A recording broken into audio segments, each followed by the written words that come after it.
Hello, everybody. This is Ben. Just recording this to say that there wasn't really any place for me to put this during the episode, so I'm just going to put it at the start.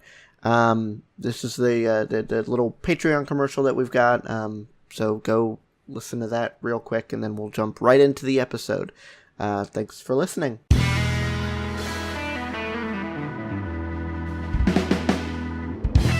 Today's episode of Podcast Period is sponsored by, well, you. We've recently started a Patreon to help offset some of the costs of running the podcast, and you can be a part of it for as little as $1 a month. We have an exclusive Discord server, community events, a Minecraft server, and you can access episodes early as well. If you want to help out the show by throwing some money our way, just head to patreon.com/podcastperiod. Again, that's patreon.com/podcastperiod. Now back to the show.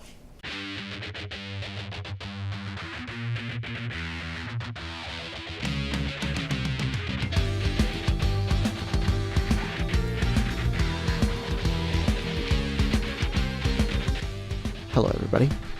Welcome to Podcast Period. My name is Ben, and with me today I have my co-host, David. Why is your voice sounding so low? Because I'm making it so low. I see what you And did there. so low. No, don't even start that.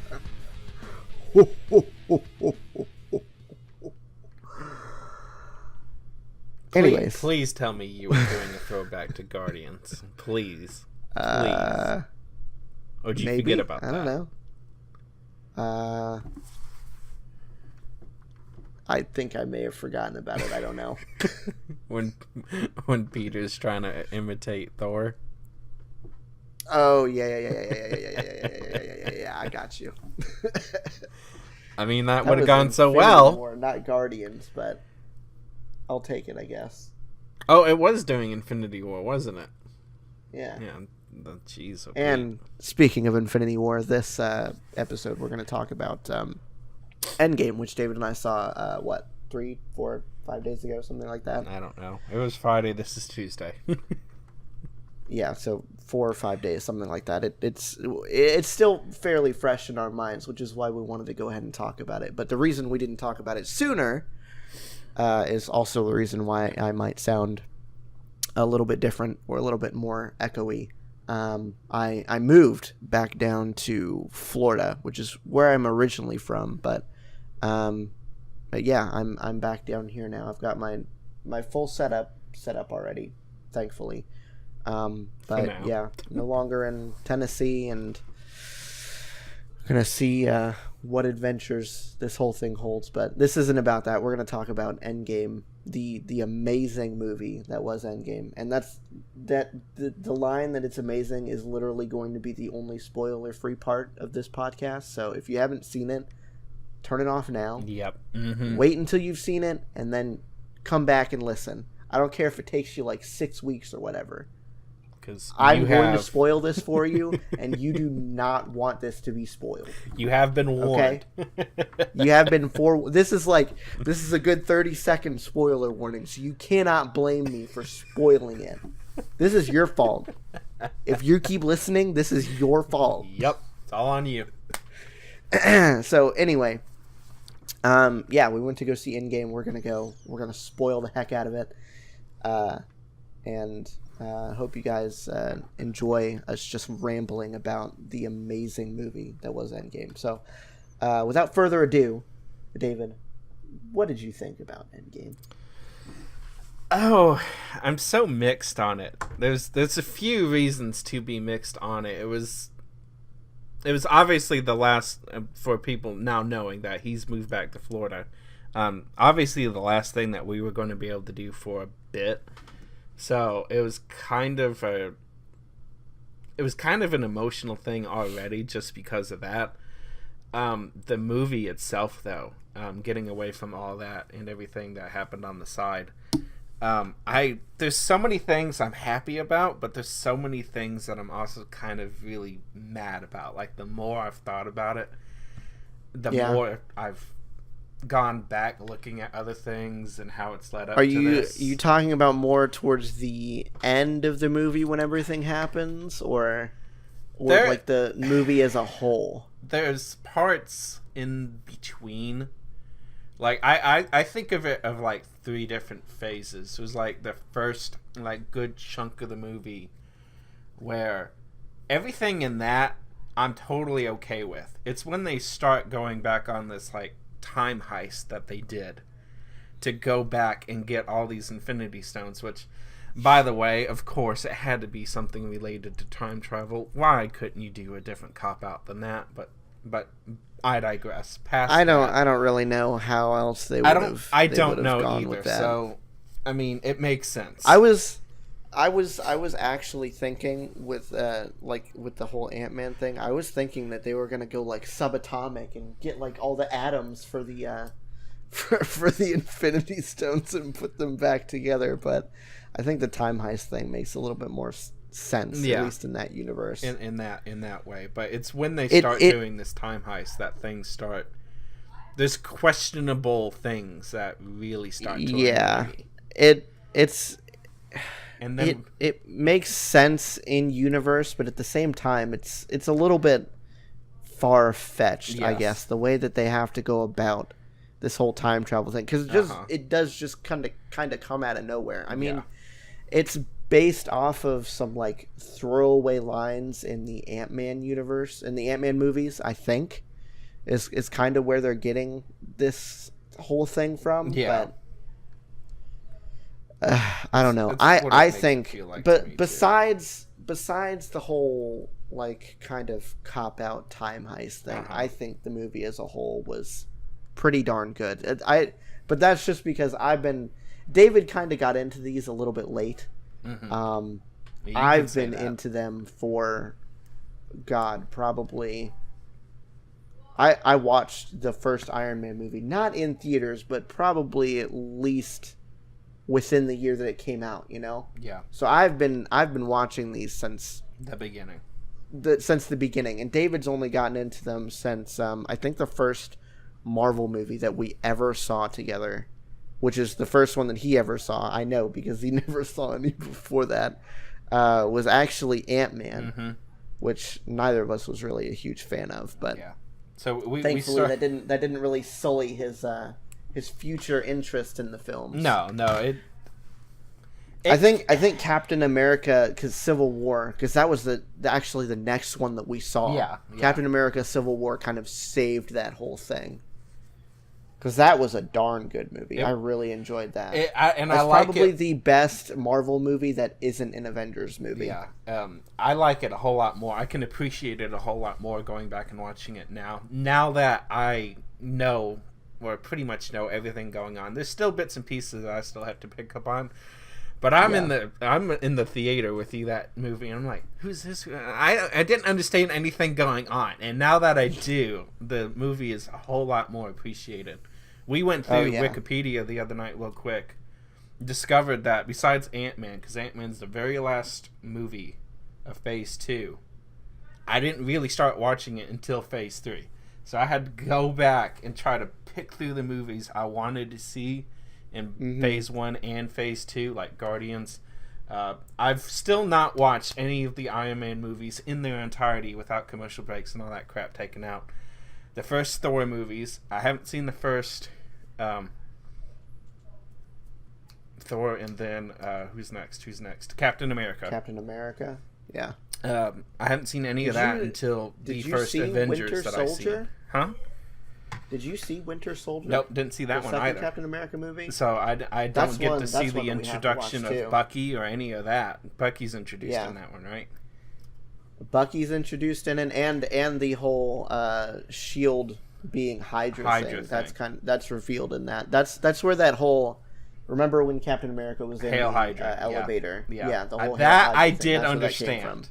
I knew Shield ended up being Hydra, and Shield had broken up somewhere in the MCU. I just didn't remember where exactly, but still piecing it together. But it's a lot easier now than it used to be. Yeah, you could say that. It definitely helps that you went back. I think it helps that you went back and watched some of this stuff without me having to sit down and watch it with you. Not that I would have minded, but we both have our own lives and everything. So yeah, I don't think you would have enjoyed Endgame nearly as much as you did if you didn't have some of that fundamental understanding going into it. Oh, absolutely not. And I still didn't have a lot of that fundamental understanding going into Infinity War. I got it. Yeah. Infinity War itself was introduced enough. There was enough information in it, enough in itself, that it's totally understandable and relatable, even if you've never seen anything before that. Thank goodness. You don't know anybody. You don't understand some of the banter between the characters, but the movie itself is totally understandable. That being said, Endgame is not in my opinion. No. You have to see Endgame is Endgame is so chock full. If you went into that movie blind, you would have no idea what was going on. No, you would not. That movie is so chock full of just pure fan service. It's kind of ridiculous. Yep. But that's what makes the movie so good for people who have been anticipating this, even just in the last year, kind of like David has. Yeah. That's what makes this movie just so amazing for people who have been waiting for this. Like the scene at the end, which pays off a scene in Avengers Age of Ultron where Captain America wields Thor's hammer and beats the crap out of Thanos, at least for a few seconds. That was probably the best scene in the movie. Well, see, it was so cool. And I'd seen that. I just watched Age of Ultron like literally last month, and even then, I felt like something was off with the way Captain America didn't or couldn't pick up Thor's hammer after everybody else had tried. It's like something's not right here. I feel like he's faking it. And I don't think he was faking it, but I don't know if he was ready to be able to wield the hammer in that moment. Yeah, like I think. But after everything in Infinity War and the whole 5-year break in Endgame, I think that kind of prepared him to be able to wield this godlike power, because he can, with the hammer, he can channel lightning. He brought like a giant lightning bolt down onto Thanos after he whacked him upside the head with the hammer. Yeah, it was so cool. Phew. Thanos, that I can't believe that entire movie, that entire last hour fight scene that's where the most fan service comes in. Mm-hmm. But like I said, because of that, it's probably easily the best part of the movie. Yeah. So what do you want to do? Do you kind of want to break it down little bit by bit and see what we thought about the different sections, like the very first opening scene, realizing that, oh crap, this is just before the snap, or what do you want to do? Yeah, I think we can go kind of part by part. So let's start with the very first part before the 5-year break. Yeah. So this part happens. It's set 22, 23 days after the snap. Well, the very first thing is opening up on Clint and his family. Yes, yeah. That's right. So the opening scene is Clint, Hawkeye, and it's just him on his farm like he was in what was that, Civil War? That was introduced. I'm not positive. No. It wasn't in that. It was Age of Ultron. It was Age of Ultron that was introduced. Possibly. Anyway, and I missed it. It's set on that, and it's we don't really know it when the scene starts, but it's set right before and during the whole Thanos snap thing. Mm-hmm. So he's just hanging out with his family. He's teaching his daughter archery. Yep. Because Hawkeye is an archer or whatever. And he's turning around and he's talking to people. Like his I think his wife says that lunch is ready or something like that, and he turns and says like, we'll be right over, and then he turns back to his daughter, and she's gone, like, she disappeared. Yeah, like, and then he turns back to his wife, I guess, to go like, where's she at? And then both his wife and his son, who was nearby his wife, are both gone. So in this it's a lot better than I'm explaining it, just because it's kind of hard to... It's hard to get the feel for it. Yeah, it's hard to explain the emotion that goes on in that scene, but it's very powerful. Like you feel like, oh my god. Well, even in the movie theater, this dude has no idea what's going on. Yeah, and he just lost his entire family to this thing. Mm-hmm. You know? Because they're out in the middle of nowhere. They probably don't have the TV on for news or whatever. Yeah. And it's heartbreaking, you know, just to see him go through this thing that he, frankly, has nothing to do with at this point. But nope. It's just crazy. So yeah, that opening scene is kind of heart wrenching. I think David and I both feel the same about that. So it goes from that straight to Tony and Nebula and the Guardians of the Galaxy, their ship, and they're basically just holding out until they die. You know? Yeah, literally have what he say like, he's making recordings for Pepper, using what's left of the damaged Iron Man helmet. And I think he says like they've got like 12 hours left of oxygen or something like that. Yeah, like, something like that. This is the end. Like there could not be anything else going on to help them. They did something that got them an extra 48 hours of flight time or something like that. Like reverse currented batteries or something. I can't remember exactly. Yeah, something like that. But this is like the last ditch effort. But they weren't able to make it like all the way home. Yeah, exactly. Yeah. What, like 10,000 light years to the nearest jump or something like that, or something like that. Something crazy. Yeah. So Captain Marvel comes and saves them, brings them back down to Earth, and then they all kind of meet up and they figure out where Thanos is.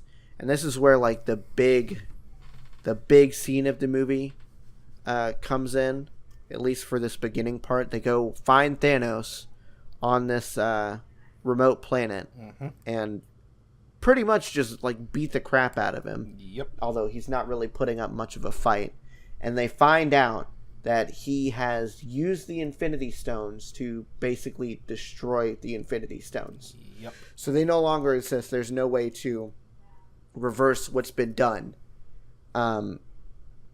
So they kill Thanos, and this is it's kind of a payoff for like one of the last scenes in the movie where Thor almost kills Thanos. And he says you should have gone for the head. Yeah. And I can't remember who said it, but somebody had said, "What did you do?" And one of the best first lines in the movie, Thor goes, "I went for the head."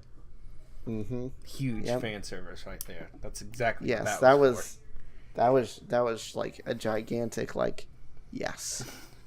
Even though in the moment it was like, oh my god, what are they going to do? It was still a brief moment of levity, like I went for the head. Oh, that was perfect. So it cuts from that to it being 5 years later, and everybody's kind of moved on with their lives. You know, Captain America's running this support group for people. Iron Man, Tony's got he's married Pepper. He's got his kid.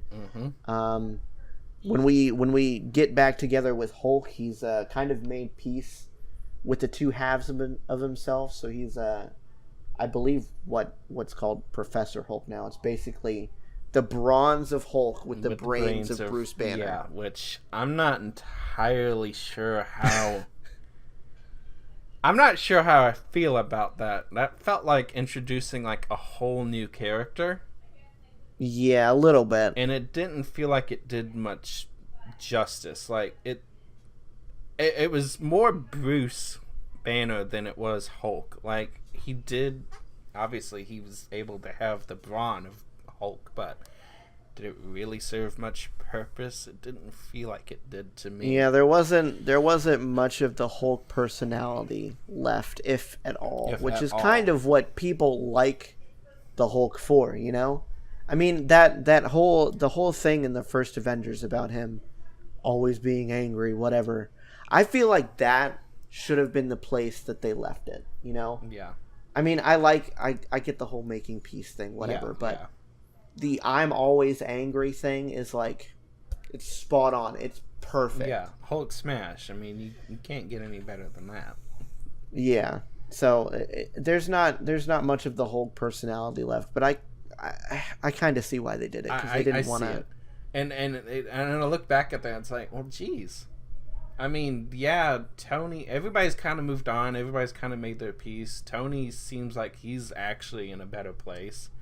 That seems to be a theme, even though he lost, and it's one of the things he says. He lost the kid when he finally meets Captain America again, or meets up with them sometime later on. I can't remember when it was, but he's talking about losing Peter. Some of them seem like they're in a better place. Okay, Hulk is definitely somewhat in a better place. I think, and then there's others that are totally devastated. Yeah, I think he says that he lost the kid when he first gets back from off the spaceship. Off the space. Okay, when Captain Marvel brought him and Nebula back down. Mm-hmm. Gotcha. Yeah. So yeah, we got Captain America, Iron Man, Hulk. Hawkeye is the one, I think, who kind of he didn't really move on from the death of his family. No, I think he took it out the most aggressively. Yeah. So, excuse me. In this movie, he becomes a character called Ronin, and I don't know if they ever call him by that name in the movie, but that's what he's become. This is something that he did in the comics too, I believe. Mm-hmm. I don't know if it was for the same reason, but this is the character that he is now. So he's going around and like killing like mob bosses and all these different criminal organizations. He's going through and destroying them, basically because he's like, so my innocent family got snapped out of existence by random chance. My entire family did. But yet these people... And yet these people get to live and do terrible things still. Okay, I gotcha. I was struggling to understand exactly what was going on in the moment, but I got you now. I see it. Yeah. So, yeah, Hawkeye is probably the one who fares the worst in this 5-year time gap. I don't think that there's anybody else that's really like gone over. Black Widow is kind of, she's like trying to keep. She's trying to piece it together, like. Yeah. Like if anybody's gonna find a way to fix this or something like that, she's the one holding on to the most hope, in my opinion. Pretty much, yeah. She's coordinating with War Machine and I can't for the life of me remember her name, but the leader of the Black Panther's army, that lady. I can't remember her name either, but yes, that's who it was. And Captain Marvel, and I think maybe a couple other I want to say people. Bruce was in on that too. No, we didn't see him. Was he not in that telemarketing call? No, he wasn't. He wasn't. So. Okay, yeah, no, a conference call, telemarketing.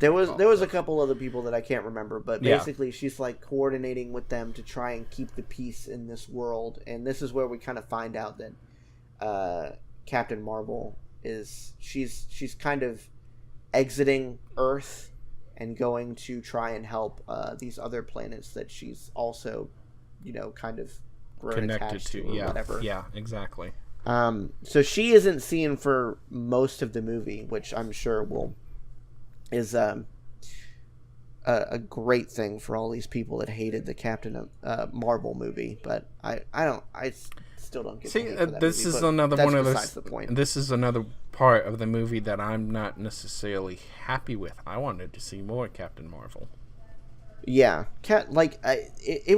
she was built up to be like the savior of the universe. I thought she was going to be like a giant part of this movie. And she's in it for maybe Like what? 10 minutes. The rest of the people. She was in it for probably maybe 40 minutes. I think all of the other people came in like half an hour into the final battle, and she was in most of that last half of the final battle, if I'm remembering correctly. Well, she got after Thanos a few different times, so yeah, I was happy about that. But it's like, really, she's not like the main reason that they defeated him. Yeah, I know. It was like she in her movie, she was built up to be like this savior of the universe or whatever, you know? Yeah. And I mean, I was down for it. I was too. But she barely shows up in the movie at all, which, I mean, like I said, it's going to make some people happy, but it didn't seem like the tones of the two movies, as far as her character was concerned, they didn't mesh really well. I agree with that. Anyway, so we're still in this. We're like right after this 5-year time gap, and then by random happenstance, kind of piggybacking off of the ending of Ant-Man and the Wasp, Scott is stuck inside of the quantum realm after he jumps into. I don't even remember like what the heck happened in that movie. He's going back in for quantum healing particles. Oh, okay. Well, anyway, he's stuck in there because he was supposed to be pulled back out by these other characters that were in the movie, but the snap happened while he was in there. So, they were all kind of indisposed. So he's the equipment is put into like this storage unit warehouse thing, and by random happenstance, a rat happens to press like the right 5 buttons or whatever, and sends him back. I wasn't really happy with that either. To our world. I can kind of agree with you, but at the same time, it needed to happen, and how else do you do it? Yeah. Well, there's that, but there's also, like the 14 million whatever timelines that Doctor Strange looks through. I feel like he somehow manipulated something so that would happen. I don't know. I don't understand what the mechanics are supposed to be. But either way, he's brought back by this random happenstance, and it turns out that it's been 5 years for the outside world. It's only been 5 hours for him. So he kind of figures like, so the time works differently in the quantum realm. That's really interesting. So he finds out about the whole snap thing, and he goes to the Avengers headquarters, where Cap and Natasha are kind of just talking about everything that happened. He shows up at their doorstep and is like, listen, time works differently in the quantum realm. If we can figure out how to navigate it, we can maybe go back in time and get the Infinity Stones and fix this whole thing. So they go to they think it's a great idea. They go to Tony, and Tony's like, nah, I don't want to bring anything back. I'm happy with this life now. And it grabs onto him enough that he figures it out on his own. He figures out how to do it, and then he's like, well, now I know. I can't not do it. Yeah. It's just it's in his nature now that he's like, he's not like he wants this life for himself, this life that he's built over the last 5 years, but he's also like, I have this thing. I can't not use it to help all of these other people that have lost something. And I'm sure he's thinking about Peter in that moment too, Yeah.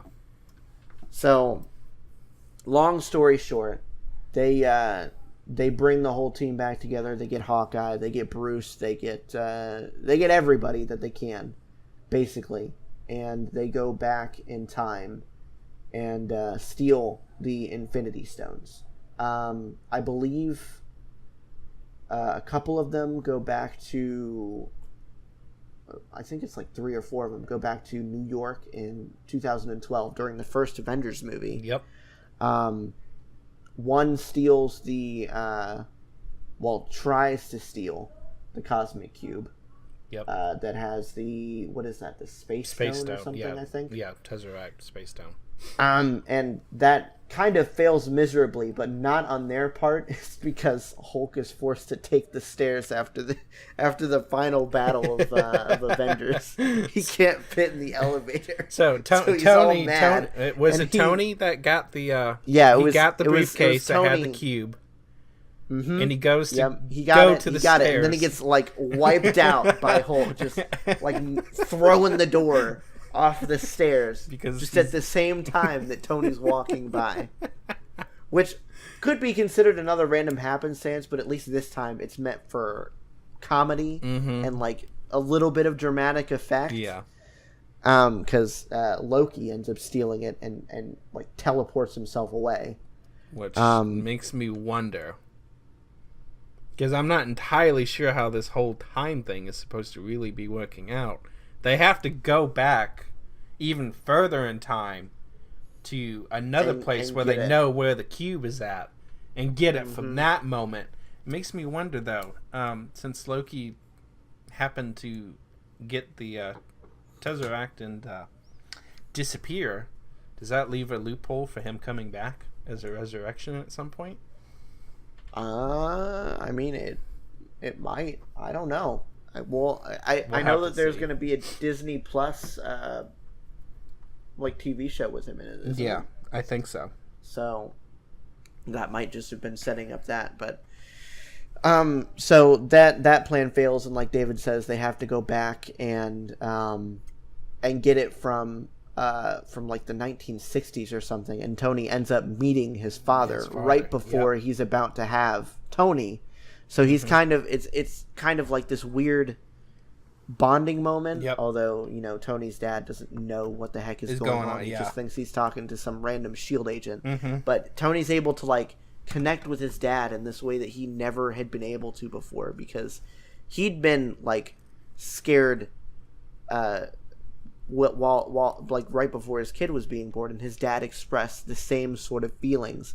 And I don't think that that's something that he had ever seen from his dad before. You know, so he kind of realizes that, hey, you know, my dad is just, he's doing his best here. He might not have been the perfect father, but you know, I can't fault him for anything that he did. No. He's just walking the line blindly, kind of like I am, you know. So that was a nice moment, and then we see another scene with Cap. He goes back with Tony to also get the cube.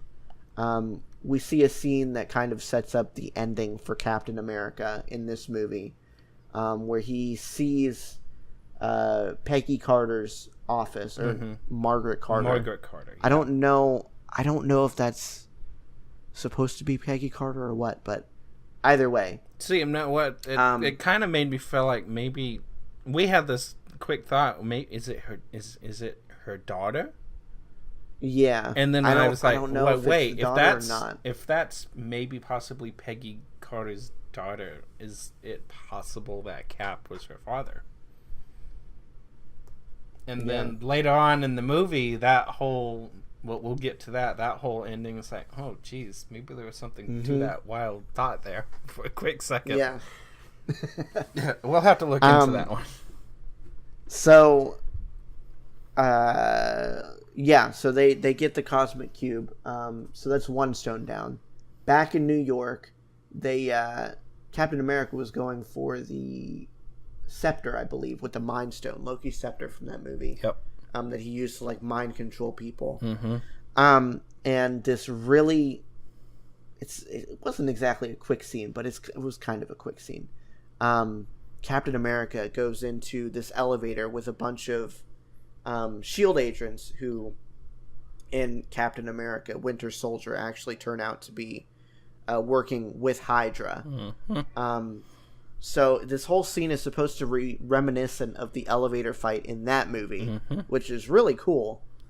But it turns out completely differently because Cap has, he has prior knowledge about all of this. And he's trying to get the scepter. Yep. So he cunningly tiptoes around the fighting by kind of making it known.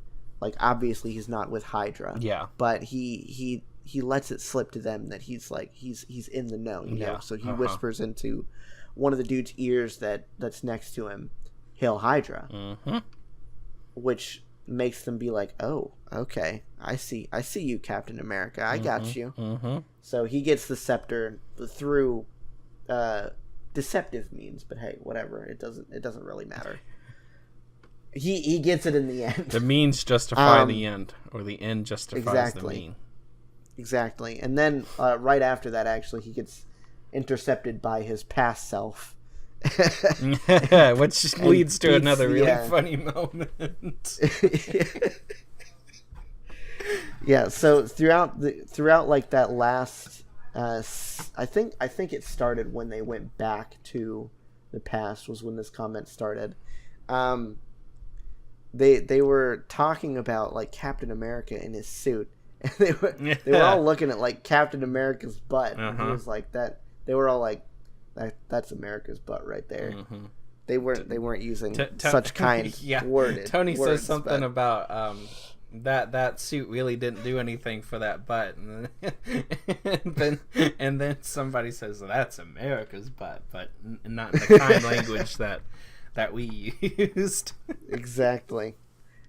So he wins this fight against his past self, and he looks at the suit and he's like, "You know what? That is America's butt." It's so hilarious. That part was hilarious, and the banter between the two, where old Captain America from the first movie says, "I can do this all day," and then the new Captain America is like, "Yeah, I know." He's like he's tired of listening it to himself. Yeah, that was a good moment. And then the final stone was Bruce in his Professor Hulk form. He meets up with the current master of the mystic arts, at least as far as the Avengers film is concerned, the Ancient One.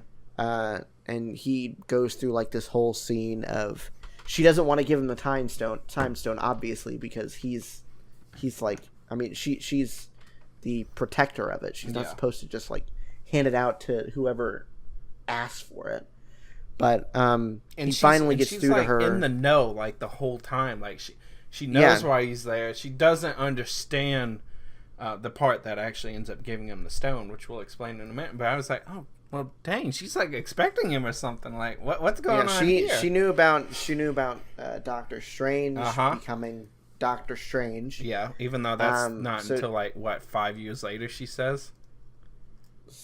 Yes. So that's like a while off. Yeah. So, he ends up getting the stone by telling her that Doctor Strange just gave it to Thanos, and she's like, "Wait, what? Really? He just gave it away?" He was like, "Yeah." He said that was the only way that we would be able to win in the end. And then she was like, "Okay, all right." If she's trusting Doctor Strange in that very moment, which I thought was like, holy cow. Yeah. She's the one who, I mean, she gets defeated by him in the end, I think, or something like that. But she knows that she is going to be overtaken by Doctor Strange. So, I mean, he takes this whole thing very seriously, and he would not just give this stone away. No, absolutely if there wasn't a good reason. Yeah. So that wraps up the 2012 portion.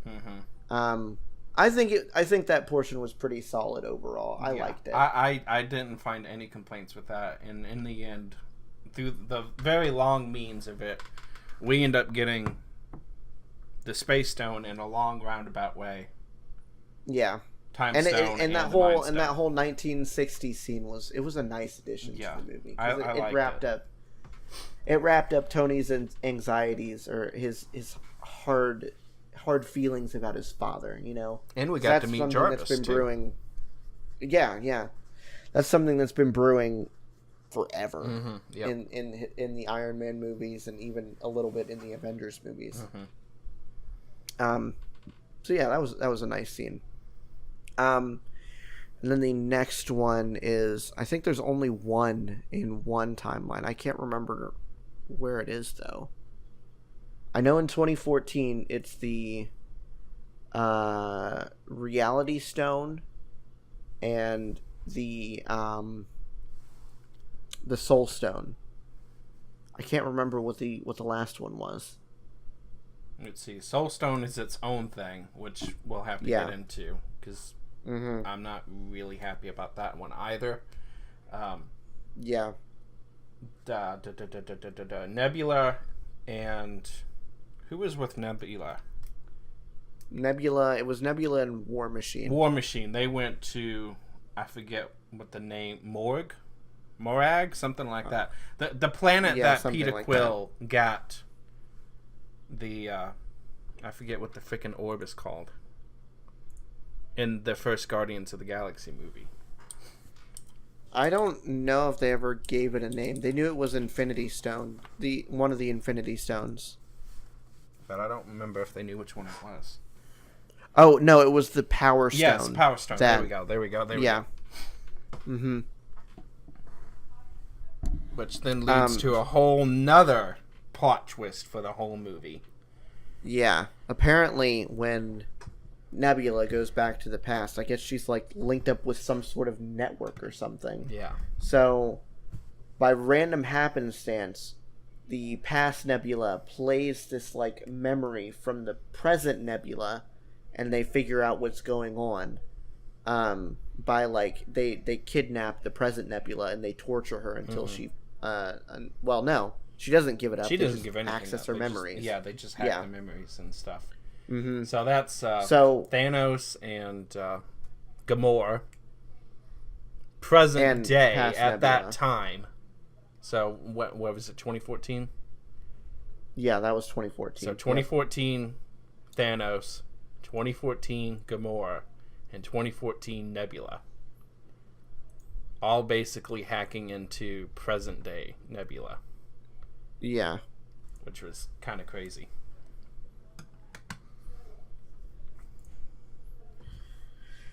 Oh, okay. So the other one was 2013 Asgard. It's set during Thor: The Dark World.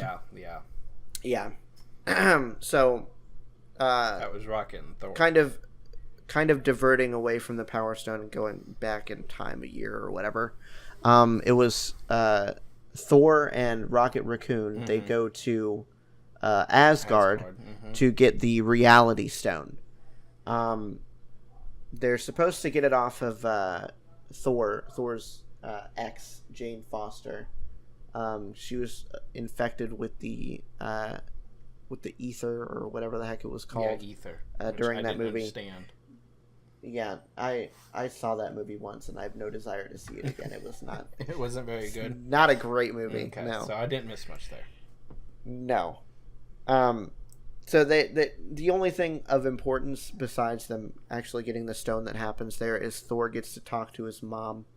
Like it was either the day of or the day before she died, and he kind of gets all of these emotions out, like that he's been experiencing over the last 5 years. Oh yeah, because Thor let himself go.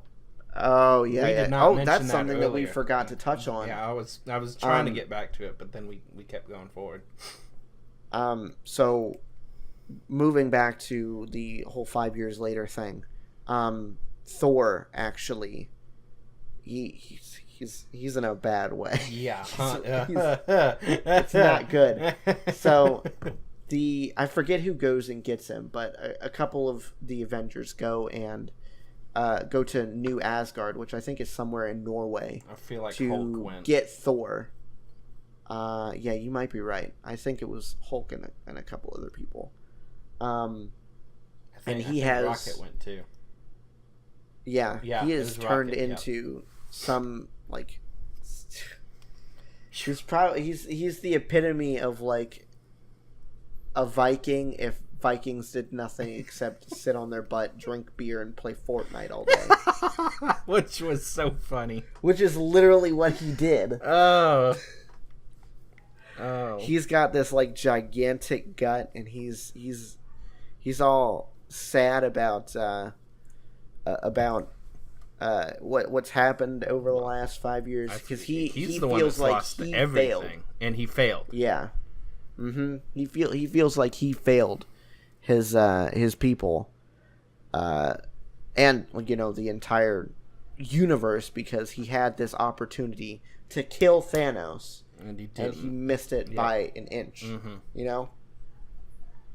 So, anyway, getting back to the Asgard thing, he kind of gets all of these feelings out about his mom and about everything that's happened in the last 5 years, and the fact that he thinks he failed the entire universe.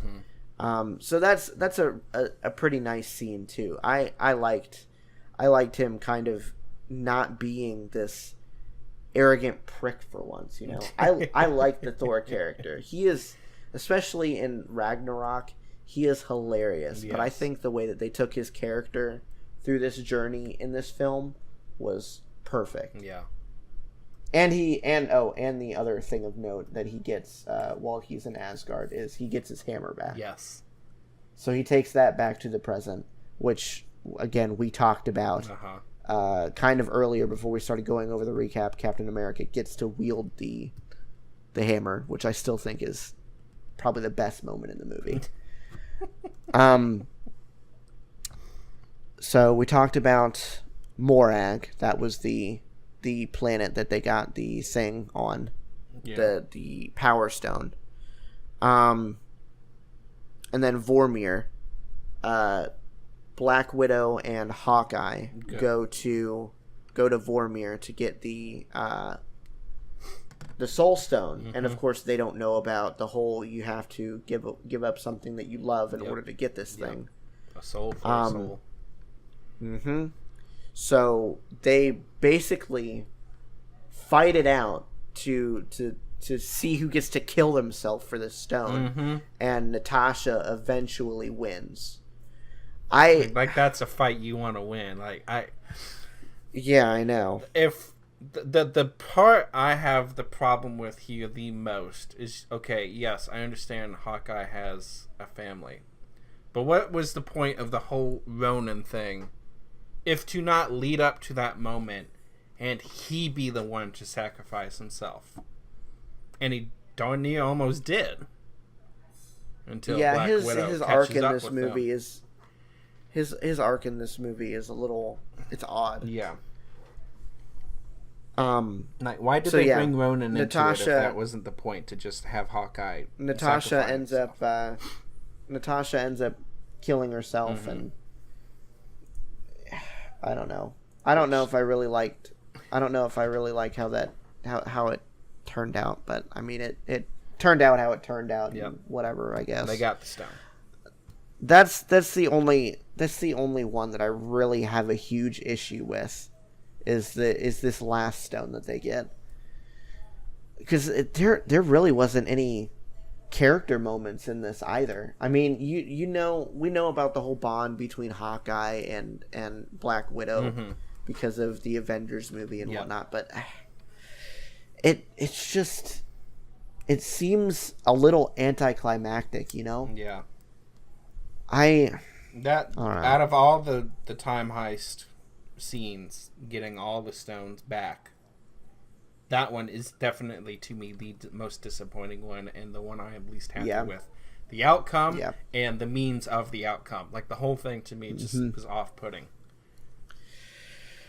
Oh, but so again, it had to happen, so whatever. Yeah, exactly. So touching back on where we were at with Nebula, she is held captive with Thanos, and the present Nebula is, and past Nebula ends up finding like the little wristwatch or whatever that they're using to travel back and forth between time. And she ends up going back in present Nebula's place to the Avengers compound, so that she can bring Thanos to present day. So they bring all the Infinity Stones to the present. They are able to snap, or Hulk is the one that actually wields it, because he's he is the most powerful of the Avengers at this point. Well, and they also and said they feel something like about a lot of it was they analyzed the signature from the snap, the 2 snaps that they've been able to capture. It was basically nothing but gamma radiation. Yeah, which is what caused his transformation into the Hulk anyway, so it wouldn't have done anything to him. Exactly. So he snaps his fingers, and the big thing to note about this snap is it's not bringing everybody back from the point where they got dusted. So, like, if you disappeared, you didn't return back to that point in time, you got put right back where you were as far as, you know, your point in space, but not your point in time. Mm-hmm. You still lost the 5 years. Yep. But that was pretty much because nobody wanted to lose what they had gained over these last 5 years, especially Tony. Yeah. Nobody wanted to lose anything like that. So they brought everybody to the present. Mm-hmm. And during all this, past Nebula brings Thanos into the present, like his whole ship and all of his army and everything gets brought into the present, and he basically destroys the Avengers base. Mm-hmm. And this is where totally. This is where the film goes from a little bit of action and a lot of drama to literally just pure all-out action which is time. It's great. Like we said, the last hour is basically one gigantic battle scene, and I don't think I would have had it any other way. That was so good. That was beautiful. So we get the first half hour is just the Avengers that we had up until this point, like the Hulk, Captain America, Thor, all that. Mm-hmm. And plus Thanos is sending his goons in to try and get the Infinity Gauntlet that they've created so he can do what he already did, basically. Or undo what they just did. Part of that, and it's somewhere in there, I'm pretty sure. At what point did he realize that this whole thing was done with the most ungrateful attitude from, like, it's supposed to be a grateful universe, and these guys are, like, totally ungrateful about the whole thing and trying to undo it. What point does he decide that he's just got to completely do everything over and everything's going to be torn to shreds? Literally says every atom of this universe will be torn to shreds, and I will rebirth it with nobody knowing anything. I think it's when they have past Nebula or present Nebula in the ship and are just going through her memories. He kind of realizes, hey, I did it, but it's not going the way that I expected it to go. So I'm just going to start from scratch with me as God, basically. Yeah. And I'm going to recreate the universe exactly how I want it to be remade. Exactly. So he's going after the Infinity Gauntlet for that. And these remaining Avengers are actually doing a decent job at keeping him at bay. But, you know, he's still extremely powerful even without the Infinity Gauntlet. So he eventually wears them all down. And they don't really have the Hulk at this point because one of his arms is basically it's basically dead after he snaps it. Yeah. Or after he snaps his fingers with the Infinity Gauntlet. Yeah. That's what it looks like. It's like shriveled and black and weird and so he's already out of the fight, which he probably would have been a big help during this. But, you know, they weren't planning on Thanos coming to the present, past Thanos or whatever. So yeah, the remaining Avengers keep him at bay pretty well. You see Thor wield the hammer and Stormbreaker, his new axe/hammer. He dual wields them and he beats the crap out of Thanos for a little bit. And like we said, the best scene in the movie, Captain America wields Thor's hammer and brings lightning down on him and beats the crap out of him for a little bit. I think everybody that's remaining kind of gets their time in the spotlight to shine in that first 30 minutes. But then eventually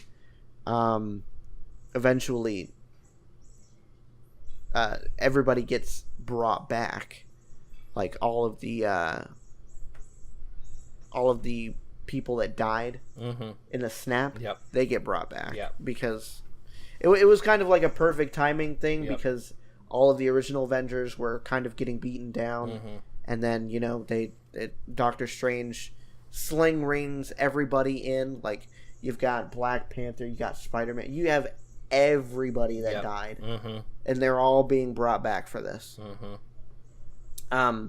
So that's when the gigantic battle ensues. That's probably like the last half hour or so of the movie.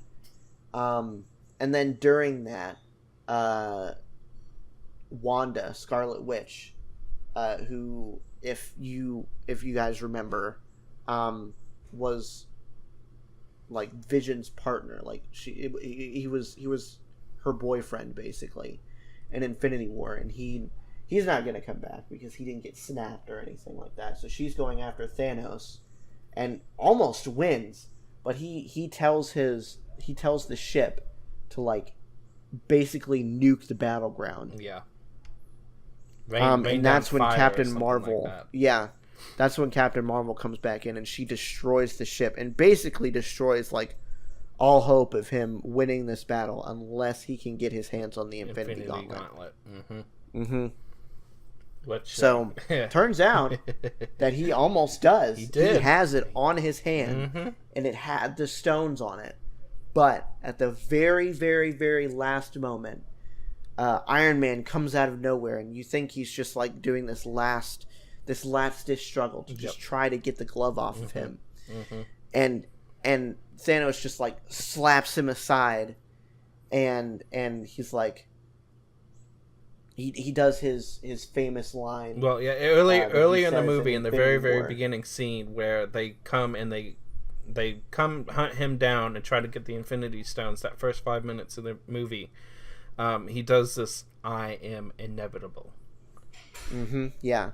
So he goes, he's like all arrogant. He's staring everybody down, and he raises his fist up, and he's about to snap. He goes, "I am inevitable." He snaps, and nothing happens. Nothing. It's dead. It was dead silent in the theater at this point too, because everybody was like, "Oh my god, did he really get to do it again?" Yeah, really. But nothing happens, and then it cuts to this shot of Iron Man, and the Infinity Stones are just crawling up his hand, and they're going in the places that they need to go on his hand. And he's like, "I am Iron Man."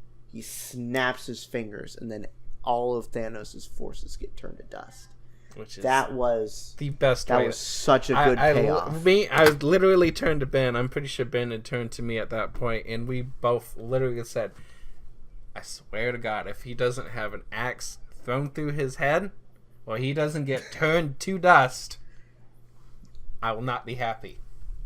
I know. I was expecting Thor to come in and like chop his head off again, like before he got turned to dust. But I like how they did it. Yep. Because it mirrored the last scene of Infinity War, where after he snaps, he like teleports himself away, and then he sits down because he's tired and war weary and blah blah blah blah blah. And he does the exact same thing here, except it's out of defeat. Yep. And it feels so good. Yes, it does. It was beautiful. He sits there and looks around at all of his forces getting turned to dust, and he slowly turns to dust and just gets blown away. And it is the perfect ending. Yes, it is. To the Thanos arc. It is perfect. And this isn't even the end of the movie. No. We've still got the character endings. Oh, yes. So, after he snaps his fingers, Iron Man is in very poor health. Yes. And he gets to talk to Pepper, his wife, who actually we didn't really mention, but she comes in and she's in Iron Man armor. She kicks butt. She does. Everybody totally got their moment of shine, and Spider-Man turns on insta-kill. Yes, everybody that was a what callback they to everybody. That was a callback to not Infinity War, but actually the Spider-Man Homecoming movie, Homecoming. Yeah, where he gets the suit that Iron Man gives him, and it's like he's tracking down some bad guys, and it goes turning on instant kill mode. He's like, no, and then in this final battle, he's getting surrounded by all these guys, and he has the Infinity Gauntlet at that point too. So everybody's coming after him, and he's like, turn on instant kill mode, and it brings out the spider legs that he has, and it basically like it stabs itself through the heart of everybody that's coming at it just so quickly. It is so funny. But yeah, so Pepper gets to talk to her, and him and Spider-Man gets to, and everybody we get another everybody that really needed moment. To. Yeah, everybody that really needed to kind of says goodbye to him, and he dies. Yep. It's the end of Iron Man. Yep. It's a very powerful scene, I think. Yeah. I really we kind of knew that it was going to happen, but we didn't really know how. Yeah. Because pretty much all of the original Avengers contracts are coming due. Yeah. I think the only one who might continue on is Thor, because he joins the Guardians of the Galaxy, which I completely forgot about somehow. When me and David were talking about it just on the way back to my house after we saw the movie. So then the next person to have their little send-off is Captain America. He is tasked with... he's tasked with... the only way for any of this to work is... and then it's explained by...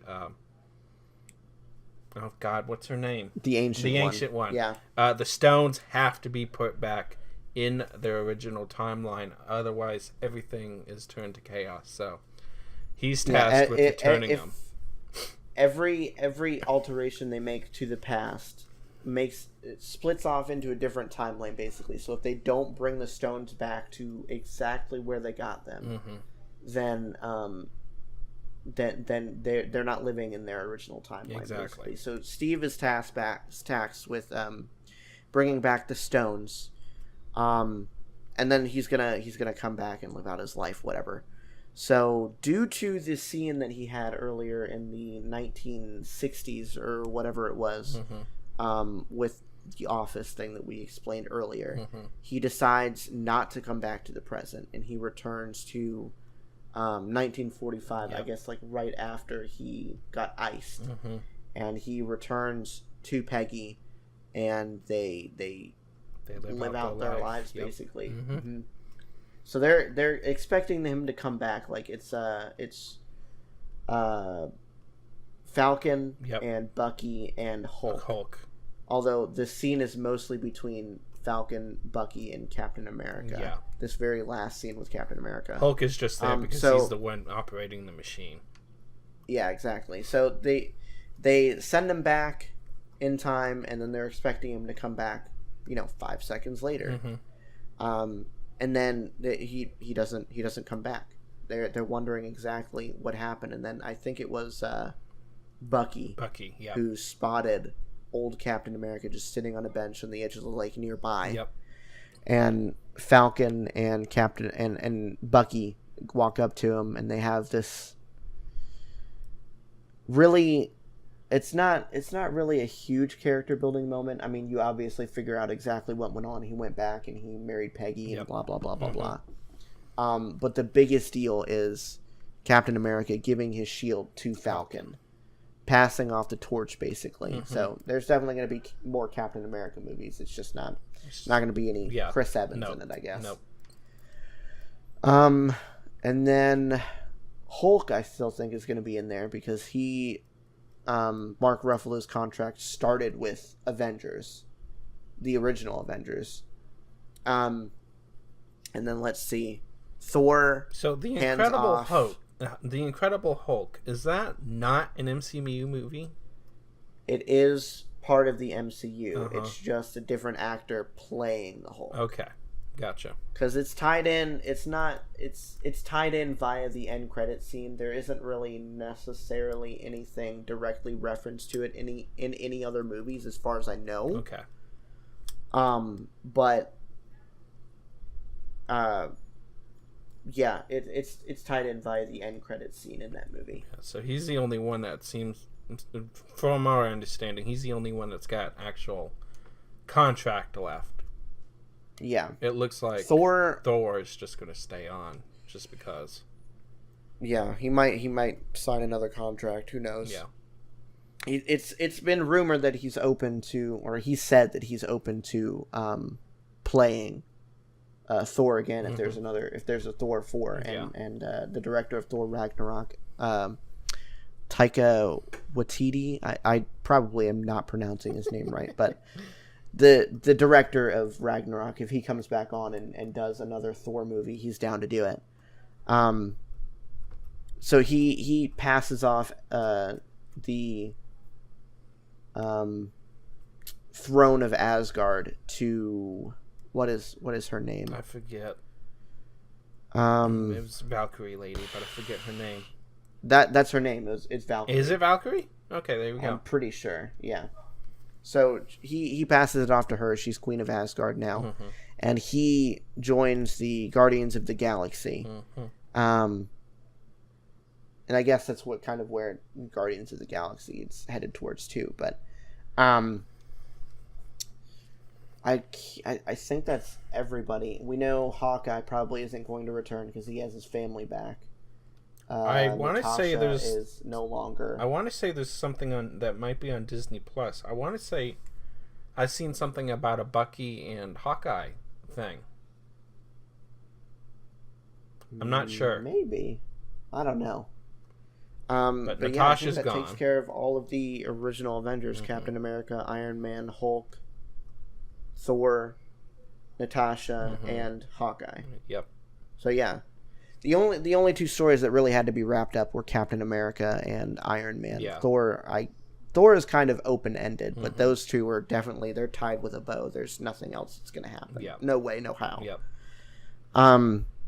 But yeah, that's pretty much the end of the movie.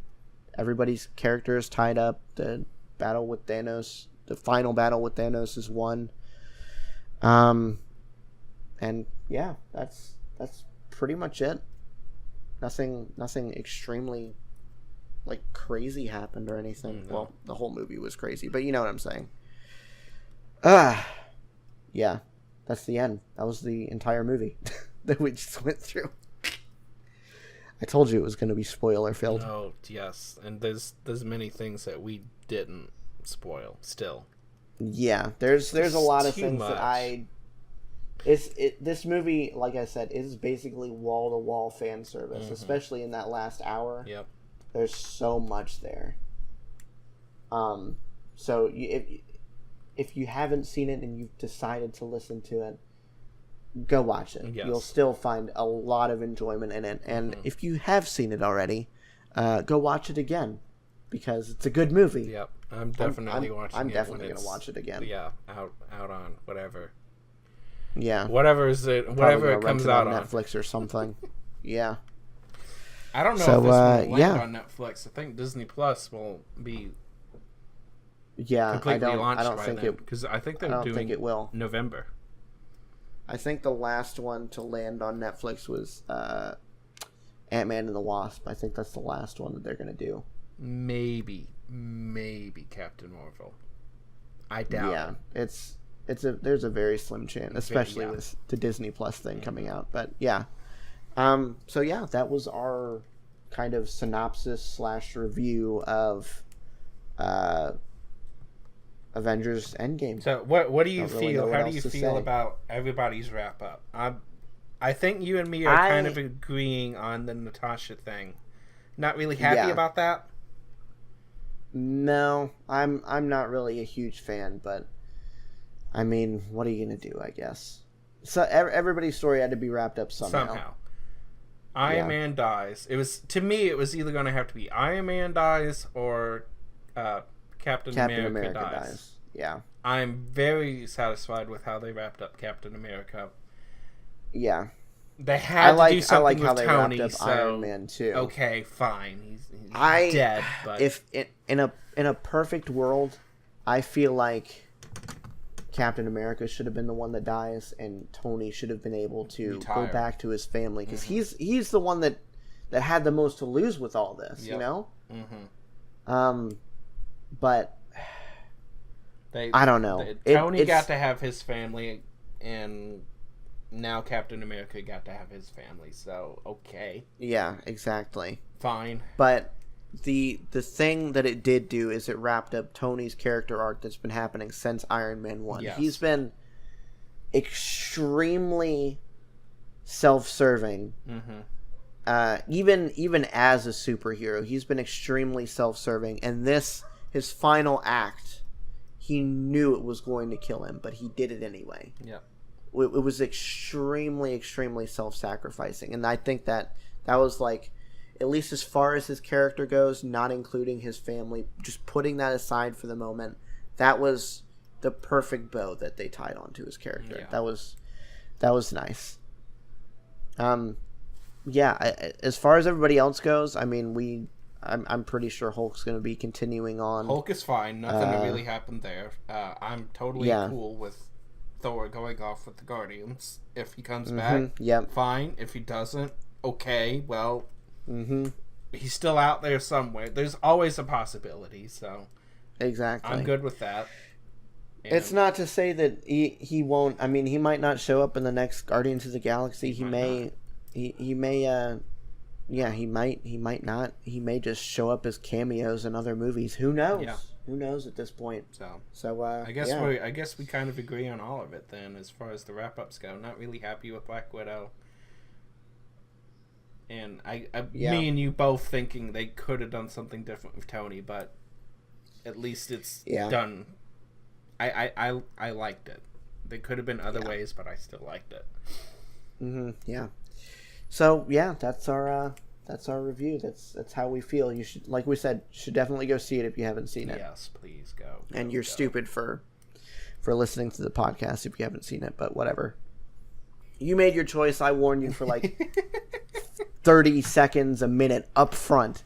So you did this to yourself. Yep, you sure. But whatever. That's where we're gonna leave it for this episode, guys. Thank you so much for listening. The other things. So we made it to an hour. Yeah, we did. Like 15 minutes almost. Cool. We'll do that next time. Maybe. Yeah. So, like I said, that's where we're gonna leave it. Thank you guys so much for listening. If you're listening on iTunes or wherever you're listening, be sure to give us a 5-star review. That helps out a lot. Also, check out our newly launched Patreon page. It's patreon.com/podcastperiod, all one word, no comma, no period. Throw us $1 if you can. If you can't, just keep listening to the show and throw us a review. We will see you guys next time. Bye. Bye, guys.